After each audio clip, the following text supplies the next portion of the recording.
The Autobiography of C.H. Spurgeon, Volume 4, Chapter 89. A typical week's work continued.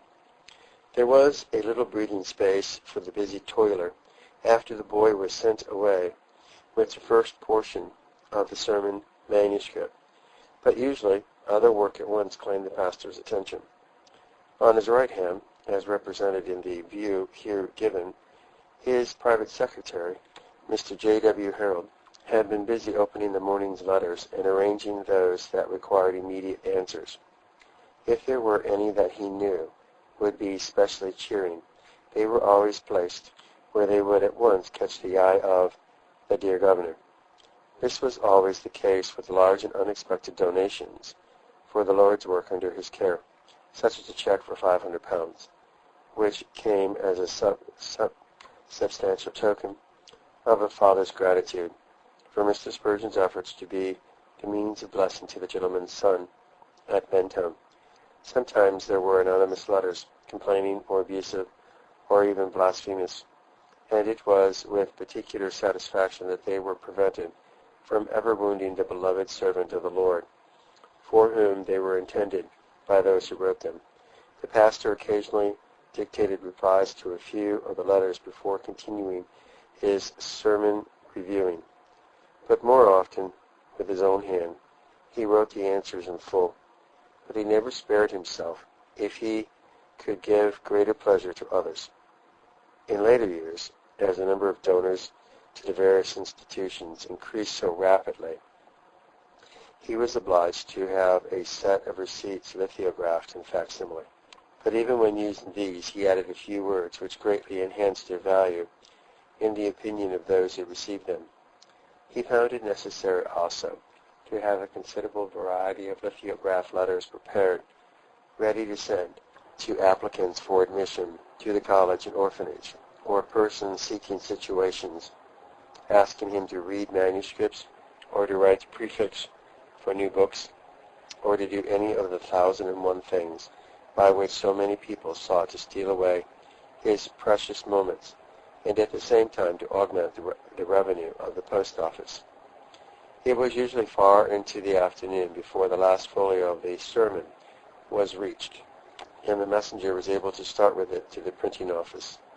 Then there were more letters to be answered, possibly books to be reviewed, magazine proofs to be read, or other literary work to be advanced to the next stage, and it was with the utmost difficulty that even a few minutes could be secured for a quiet walk in the lovely garden that all day long seemed to be inviting the ceaseless worker to come and admire its many charms.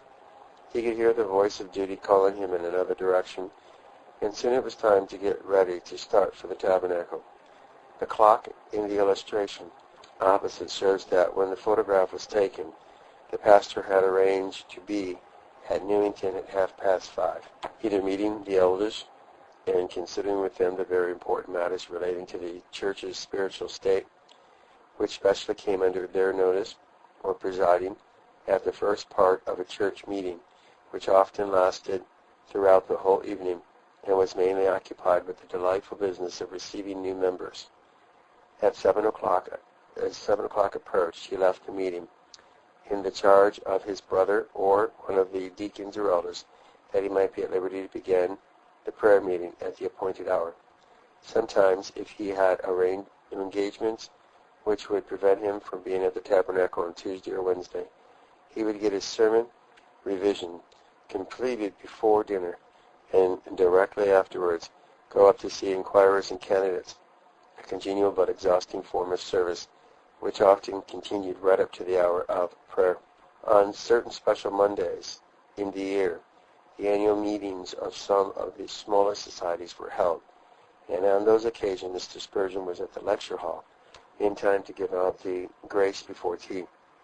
His presence was greatly prized by the earnest and energetic sisters who carried on the various works of charity and beneficence, and they were much encouraged by his hearty words of cheer and by the financial help which always accompanied them. It was really surprising to notice year after year how much he varied his addresses at these gatherings. for the audience mainly consisted of the same persons each time. The three principal societies were the Poor Ministers' Clothing Society, the Ladies' Maternal Society, and the Ladies' Benevolent Society, or as they were sometimes humorously described, the Big Box Society, the Little Box Society, and the Christmas Box Society. Only that the bounty of the third was bestowed all the year round, as well as at Christmas time, when there was an extra manifestation of generosity. The dear pastor found a constant theme for merriment in the reports presented at these meetings. At one time, the lady recorded that many cases had been relieved, and when he pointed out objections to that term, they substituted objects, with no better success. But the climax was reached when it was announced that so many sheets, blankets, pillowcases, and other garments had been given away during the year. Such harmless fun brightened up their proceedings that might otherwise have become monotonous, and was perhaps indulged in on purpose to show the good sisters how to associate as much cheerfulness as possible with the work that must often have sorely depressed their spirits as they heard of the poverty among ministers of the gospel and other children of God. A little before 7 o'clock, the happy season of talk was brought to a close. A brief prayer for a blessing of the work and workers followed, and then the whole company ascended to the tabernacle for the prayer meeting. All who are familiar with Mr. Spurgeon's writings know that he regarded the prayer meeting as the thermometer of the church, in judging by that test the spiritual temperature of the large community under his charge stood very high. Not that he could ever induce all members to be regularly present on the Monday night, but for many years the numbers attending filled a large portion of the area and first gallery, and the worldwide testimony was that the meeting was altogether unique, the only one that at all approached it being Pastor Archibald G. Brown's Saturday night prayer meeting at the East London Tabernacle. Nor was it remarkably simple for its size, but the whole spirit of the gathering made it a source of peculiar helpfulness to all who were in constant attendance, while occasional visitors carried away with them even to distant lands influences and impulses which they never wished to lose or to forget. Many years ago, Mr. Spurgeon gave in The Sword and the Trowel detailed reports of these hallowed evenings in the hope that the record might be useful in awakening new interest in what he always regarded as the most important meeting of the week. He often said that it was not surprising if churches did not prosper when they regarded the prayer meeting as of so little value that one evening in the week was made to suffice for a feeble combination of service and prayer meeting. The gatherings of the tabernacle on Monday night were constantly varied. Usually, some of our own men labored in the country or abroad were present and took part, while missionaries going out to China or North Africa or other parts of the foreign field, or returning home on furlough, helped to add to the spiritual profit of the proceedings.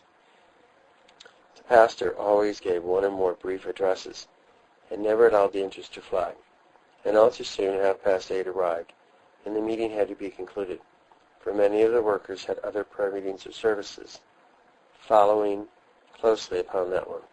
Mr. Spurgeon's day's work was not yet completed, for various visitors were waiting for an interview, and with them some candidates or inquirers needed and secured a few precious minutes. A conversation and prayer at such times being something to be remembered with gratitude as long as they lived. On some Monday nights, an extra service was squeezed in, and leaving the tabernacle a little before 8 o'clock, the pastor preached at Christ Church, Upton Chapel, Walworth Road Chapel, or some other neighboring place of worship, or spoke at some special local gathering, such as a meeting at the Newington Vestry Hall on behalf of the hospital Sunday Fund. When at last he was really en route for home, his first question was, "Has the sermon come?" And the second, "What is the length of it?" And the reply was, "Just right." It was joyfully received, for the labor of adding or cutting out any made the task of revising the proof still more arduous, and if a distant preaching engagement had to be fulfilled the next day. The revision was obliged to be completed at night or very early in the morning.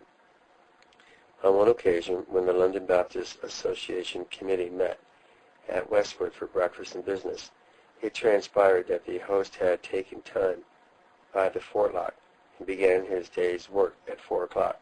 Ordinarily, the correction of the proof of the sermon was completed by about 11 o'clock on Tuesday morning, leaving a couple of hours for replying to letters and attending to the most pressing literary work. When there were only 4 Thursdays in the month, an extra sermon was required to make the usual number for the monthly part, and was entailed heavy labor. The discourses available for this purpose were the shorter ones delivered on the Sabbath and Thursday evenings, and as a rule 2 or 3 pages had to be added to them. The facsimile on the opposite page is a good example of the method adopted in lengthening the sermon which had been set up from the reporter's transcript unrevised, and it is especially suitable to the present volume as it contains a striking passage in the dear preacher's autobiography. Tuesday afternoon, with rare exceptions, was devoted to the truly pastoral and important work of seeing candidates and inquirers at the tabernacle, and in no part of his service was Mr. Spurgeon more happy and more completely at home. On reaching his vestry at 3 o'clock, he always found some of his elders already at their post, and usually they had, at that time, conversed with the first arrivals and given them the cards which were to introduce them to the pastor. If he was satisfied with the person's own testimony, he put the name of a friend upon the list of those to be proposed for church fellowship, and indicated that the elder or deacon to be appointed as visitor to make the necessary inquiries before the applicant could be admitted to baptism and membership. In the course of 3 or 4 hours, 20, 30, or even 40 individuals were thus seen, and anyone who had much experience in such service knows how exhausting it is. Sometimes the number was smaller, or it was made up with those who came about this matters. These were seen by Mr. Harold or the elders, and the interviews of the pastor were arranged if they were deemed advisable. At 5 o'clock a brief interval was secured for tea, and during that half hour the pastor compared notes with his helpers concerning those with whom he had conversed, or related specially interesting instances which some of the candidates had described to him. Then he returned on the happy task, and kept on as long as there were waiting, and often as the crowning of his day's labor, he went down to the lecture hall to preside at the annual meeting of one or other of the Tabernacle Society, such as the Sunday School Alms House Day Schools, the Evangelistic Association, the Country Mission, the Lone Tract Society, or the Spurgeon Sermon Tract Society. He frequently said that the number of institutions, societies, missions, and Sunday schools connected with the tabernacle was so large that it would have been possible to arrange for an anniversary of one of them every week of the year. The secretaries or leaders of many of these works always secured his presence and help at their meetings if possible, and he used to describe the lecture hall as his happy hunting ground, where he found recruits for the college. Among the most successful ministers and missionaries at home and abroad at the present time are several who trembling spoke before him for the first time at these weeknight gatherings. Some of them might scarcely recognize themselves by the description the beloved pastor president gave of them then, as he pictured the fledglings with their cowl wings trying to soar away to the Epicurean, but falling down flop into the arena. Sometimes, instead of meeting with a few hundreds of friends in the lecture hall, the president presided over many thousands in the tabernacle. One such gathering took place on the night when the Jubilee singers sang, and by that one effort the sum of £220 was added to the funds of the Fisk University. Another notable meeting was held when our own black brethren, Johnson and Richardson, and their wives had their farewell before proceeding to Africa, the land of their fathers. And an equally memorable occasion was the evening when Mr. John B. Goff gave one of his marvelous oratory displays on behalf of the pastor's college, and in recognition of his kindness, the pastor presented to him a complete set of his sermons.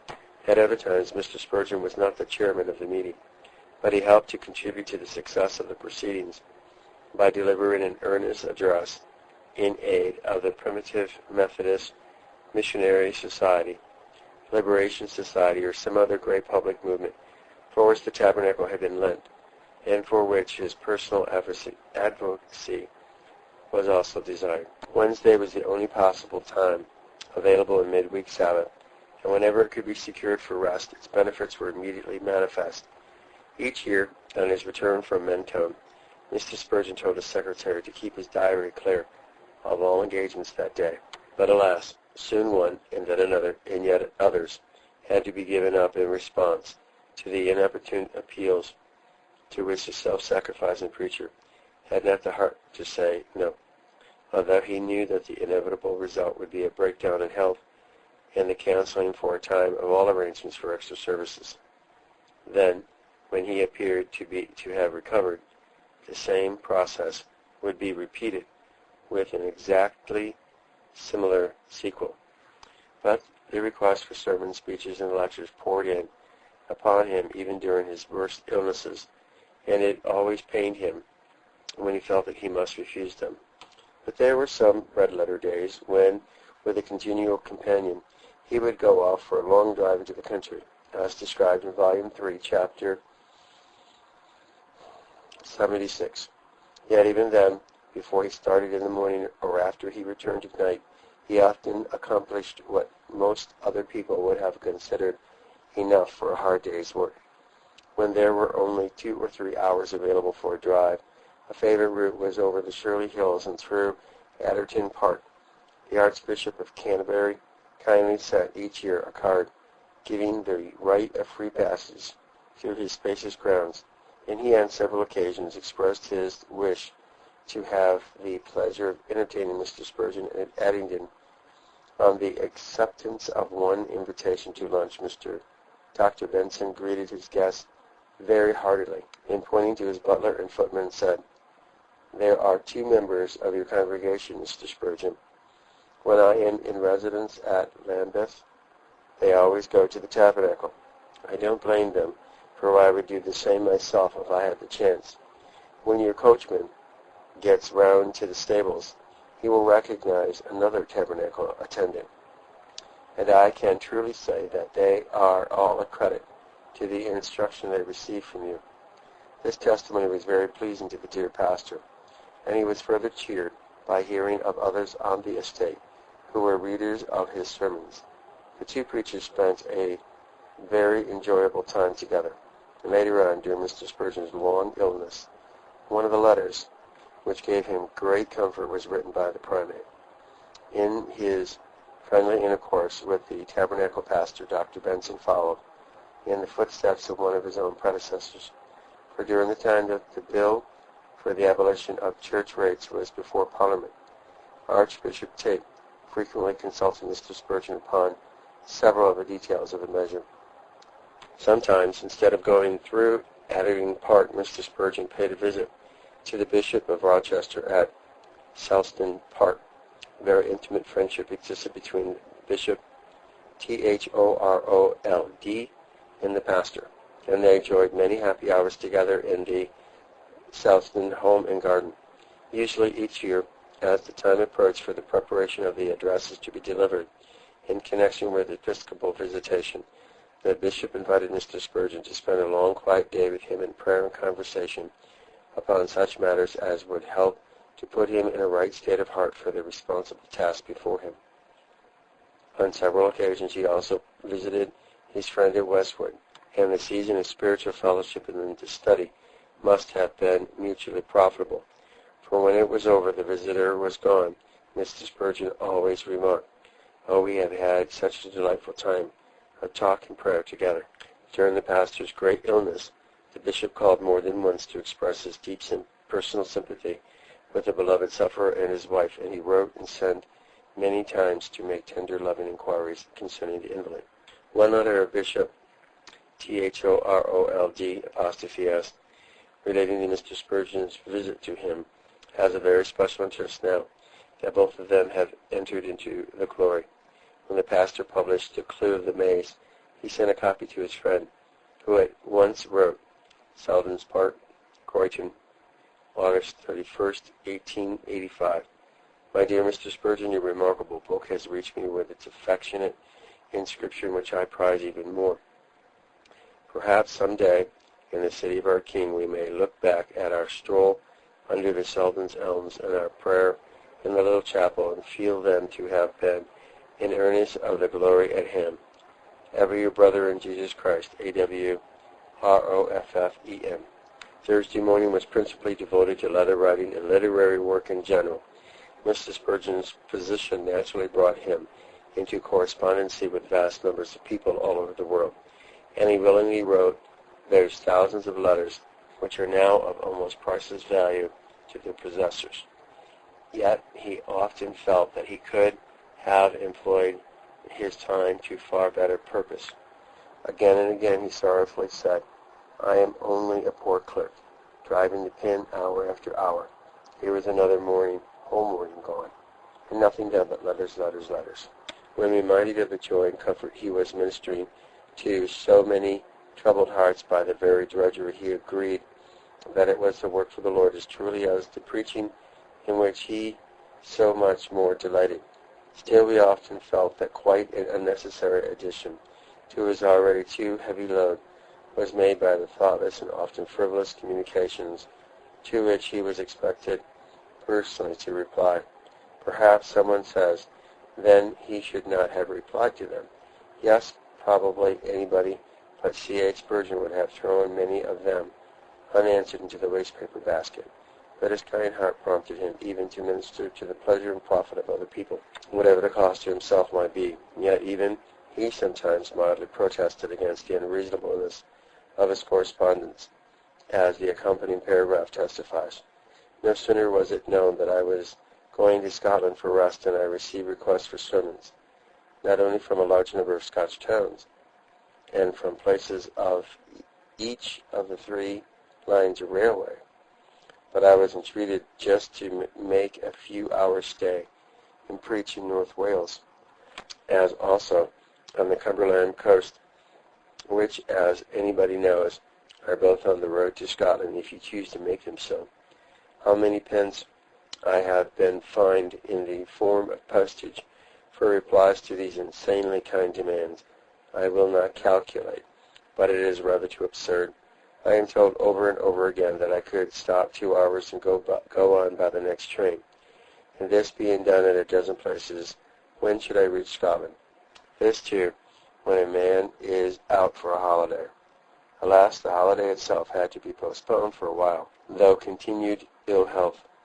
Now, it may seem a very simple thing to write to these good people and say no, but it is not so.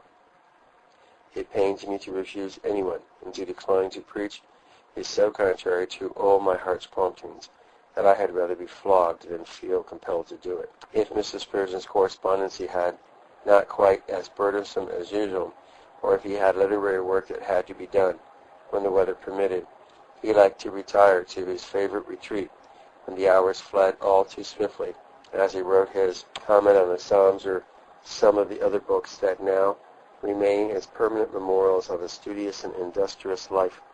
After dinner, the pastor's definite preparation for the evening service began, though the subject had probably been, as he often said, simmering in his mind all that morning. The Saturday evening process was to a great extent repeated, but one of his secretaries had the privilege of looking up anything that might help him to get the true meaning of his text. His private study, commonly called the den, became on such occasions his place for secret retirement and prayer. And very joyously he generally came forth carrying in his hand his brief pulpit notes, though at other times the message he was to deliver only came to him just in time. For many years Mr. Spurgeon had on Thursday evening in the Tabernacle Lecture Hall from 6 o'clock till nearly 7 what he termed the President's Prayer Meeting. This was an extra gathering, specially convened for the purpose of pleading for a blessing upon the word he was about to preach. and most refreshing and helpful. It always proved both to himself and to the people. From the New Park Street days, he had made little or no difference between the services on the Lord's Day and on the weeknights, and throughout the whole course of his ministry, the Thursday evening worship afforded an opportunity for the attendance of many Christian workers of all denominations who were not able to be present on the Sabbath, and among them were numerous Church of England clergymen and nonconformist ministers. At the close, several of these hearers desired a few minutes' conversation with the preacher, so that it was late before he could get away, and then, though not weary of his work, he was certainly weary in it.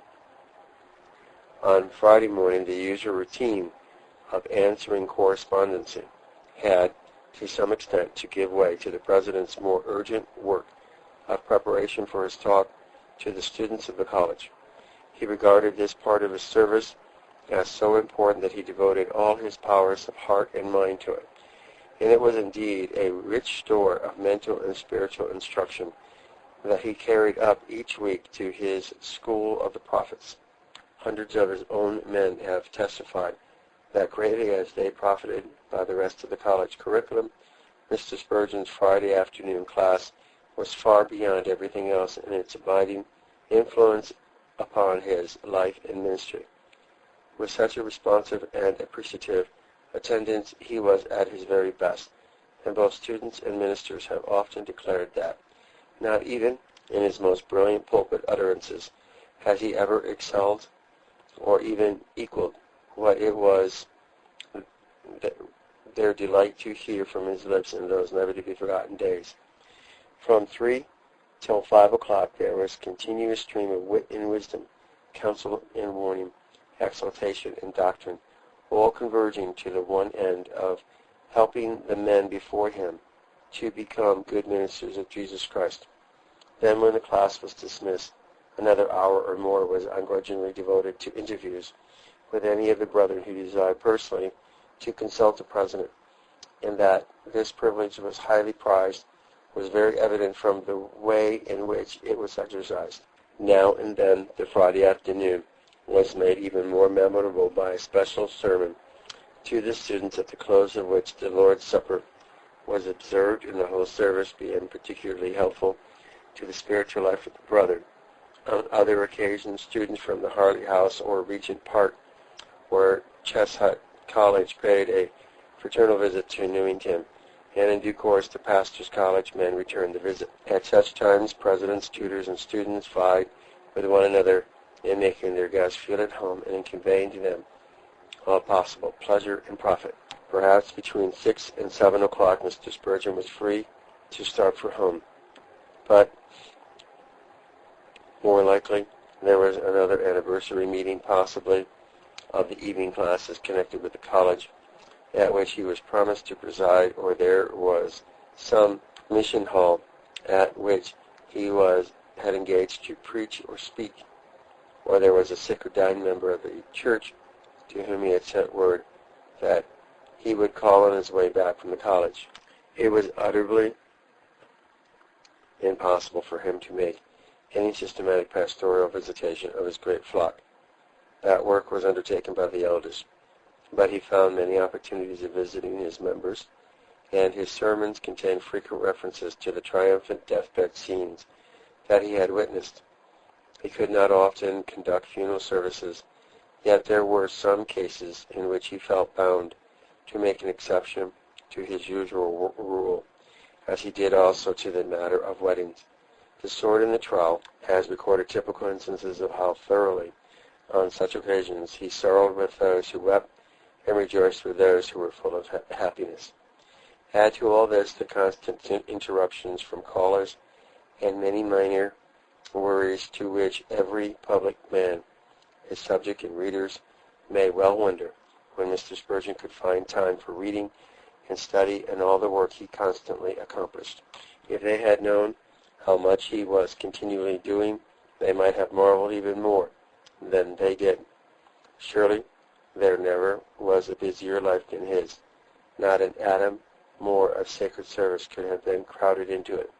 Saturday morning was the time for the pastor and his private secretary to clear off as far as possible any arrears of work that had been accumulating during the week. The huge pile of letters was again attacked. Various financial matters were settled. The checks dispatched to chapel building ministers or those engaged in pioneer and mission work or needing some special assistance in their labor for the Lord. The secretary also then reported the results of interviews with students and various officials and workers in connection with the different institutions, and received instructions as to the replies to be given to the request, or with regard to various matters tending to the general efficiency of the whole work.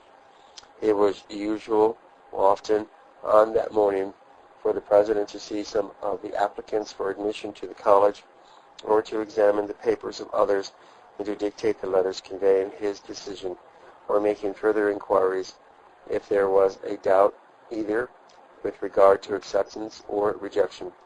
Brethren just leaving for the foreign mission field or some other distant spheres of service were glad of the opportunity of a personal farewell and of the tender touching prayer and tokens of practical sympathy with which they were speeded on their way. Then there were magazine articles to be written or revised, almanacs to be prepared, books to be read and reviewed, or sent to some of the brethren who helped and still help in that department of the sword and the trowel. And by the time the gong sounded for dinner, the pastor was often heard to say, "Well, we have got through a good morning's work, even if there is not much to show for it." The greater part of the afternoon was spent in the garden, if the weather was favorable, and one of the few luxuries of the dear master of Westwood enjoyed was to stroll down to the most secluded portion of the grounds and to rest a while in the summer house, to which he gave the singularly appropriate title, "Out of the World." Here with his wife or some choice friend, the precious minutes quickly passed, and by other visitors arrived for a cheery chat and a peep at the numerous interesting things that were to be seen. It is needless to give the names of the many who shared in the delights of those happy afternoons. Most of Mr. Spurgeon's special ministerial and other friends and acquaintances were included among them. One visitor who was always welcome was the good Earl of Shaftesbury. His life also was a very busy one, so he could not often come. But every now and then, when he was more than usually depressed and troubled by the aspect of affairs, religiously and socially, he found it a relief to have a talk with his Baptist friend, who largely shared his views concerning the state of the church in general, but who also saw some signs of better and brighter days, which the venerable nobleman had not perceived. The peer and the president had such stories of good stories to tell that the time rapidly and pleasantly passed, and they parted with the hope of meeting again on earth and with the pleasant, brighter hope of the reunion in heaven, where there would be no parting forever. On several occasions, after the Earl had paid a visit to Westwood, Mr. Spurgeon instructed his secretary to insert in the scrapbook then being compiled a photograph or engraving of his lordship, and he himself briefly recorded the fact that his venerable friend had again been to see him. The following page contains a reproduction of one of the best of these portraits, taken by Monsignor Russell and Company, when the Earl attained his 80th year, with a facsimile of the inscription written on the back of it. On this part, Earl Shaftesbury preserved in his diary and letters many records of these enjoyable Saturday afternoons. The following entry in his diary probably refers to the very visit mentioned by Mr. Spurgeon. July 10, 1881. Drove to Westwood to see my friend Spurgeon. He is well, thank God, and admirably lodged. His place is lovely. His wife's health, too, is improved by change of residence. It is pleasant and encouraging to visit such men and find them still full of perseverance, faith, and joy in the service of our blessed Lord. End of chapter 89. Having been read by Peter John Priest, is also known as Brian Dean. None of my audios are copyrighted. Please feel free to make as many copies as you desire to the glory of God.